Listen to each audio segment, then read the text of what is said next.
नमस्कार जय Jagannath cook with रश्मि आपण मानक बहुत बहुत स्वागत।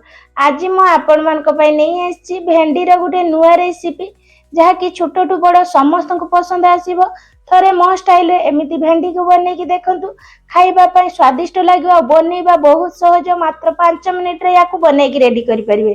जदि आपण मानकु मोर ए रेसिपी पसंद आसे ताहले प्लीज वीडियो को लाइक करंतु, शेयर करंतु आ चैनल ले जदि नुआ अछंती ताहले प्लीज चैनल को सब्सक्राइब करि दियंतु आ पाखरे थिबा बेल आइकन को क्लिक करि दियंतु जहा द्वारा मोर नुआ नुआ वीडियो रे नोटिफिकेशन आपण को पाखरे प्रथमे पहुंचो।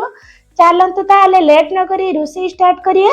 प्रथमे देखंतु मु गोटे मिक्सिंग बाउल नेछि, सेथिरे हमें देई दबा किछि कट्टा भेंडी। एडी ओजन रे मु 150 ग्राम पाखा पाखी भेंडी नेछि। ता सहित एटी देखंतु मु आलू नेछि दुईटा मीडियम साइज रो, ताको भी छोटो छोटो करी काटी नेछि। एक्चुअली भेंडी मोर घरे टिके कम थिला तण मु एथिरे आलू ऐड करछि। आपण माने चाहिले आलू न दे केवल भेंडी रे बनै परिबे। एबे एथिरे मसाला रे मु स्वाद अनुसार लूण, हळदी गुंड, जीरा गुंड, धनिया गुंड आ हाफ चामच चाट मसाला देछि। ता सहित हाफ चामच लंका गुंड देछि। आउ एडी देछि गोटे छोटो चामच अदा रसुण रो बटा। तापर हमें याकू गुळेई नबा। चाट मसला को निहाती देबे जहा द्वारा कि बहुत बढ़िया बास्ना आसीबा सहित बढ़िया टेस्ट लागि थाए, गोटे चटपटा टेस्ट लागि थाए। एबे गोळेई सरला परे एथिरे 3 चामच बेसन, गोटे चामच चाउଳ चूना दबा। चाउଳ चूना निश्चित देबे, बहुत बढ़िया क्रिस्पी हे थाए। एबे मु देखंतु 6-7 कुला रसुण को हल्का टिके छेंची नेछि, बिल्कुल भी अधिक छेंचीबेनी, एमती गोटा गोटा रहिबो। एमती टिके हल्का छेंची ने ना बहुत बढ़िया बास्ना आसीबो आउ यार टेस्ट भी बहुत बढ़िया लागिबो। हमें ताकू प्रथमे एमती सुखिला गुळेई नबा, बिल्कुल भी पानी प्रथमरु देबेनी। जदि दरकार पड़िबो मात्र 1 ରୁ 2 चामच पानी देई परिबे। देखंतु मु टिके गुळेई साला परे एठी टिके मते सुखिला लागिला, तेनु एठी मु देई दउची मात्र 1 चामच पानी।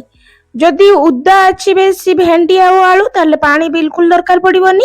एठी मते टिके सुखिला लागला तने मु 1 चामच पानी देई याको गुळेई नउची।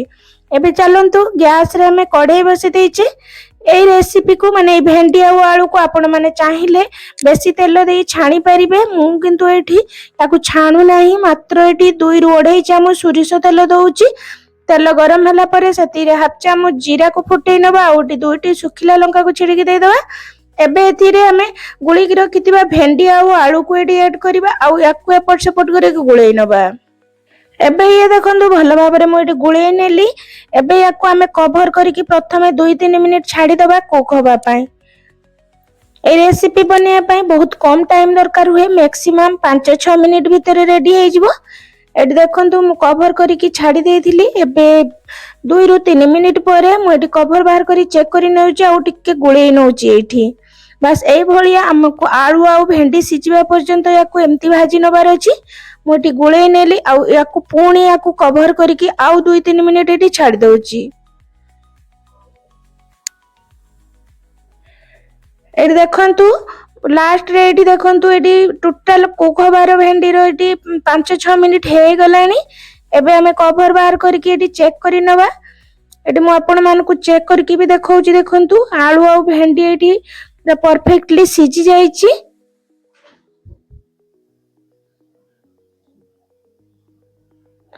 एठी देखंतु भेंडी आलू परफेक्टली सिझिछि, याठार अधिक सिझिबेनी नहले पूरा घांटी जिवो। और लास्ट रे हमें दे दबा एठी गोटे बड़ चामच देउची धळा राशि। एटा पूरा ऑप्शनल अछि, किंतु देले खाया पई भल लागिवो, ता सहित देखिया पई भी गोटे बढ़िया लुकिंग आसी थाए। किंतु आपन को जदि पसंद नाही स्किप करि परिबे। एबे हमें गुळेई नेले आ याकू मात्र किछि सेकेंड याकू एम्ति भाजी नबा। बस हमर रेडी हे गला हमर भेंडी आलू रो ए रेसिपी टी। आपण माने निश्चित बनांतु। याकू मु देखंतु एठी गोटे प्लेट को सर्व करि नउची।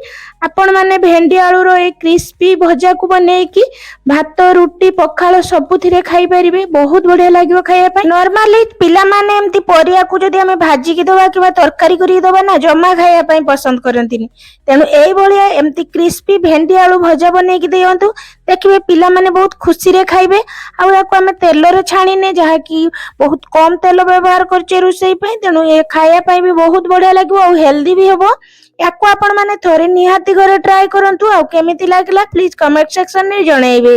आशा करूची आज मोर ए रेसिपी टी आपण मानकू बहुत पसंद आसीथिबो। रहूची नमस्कार, जय जगन्नाथ।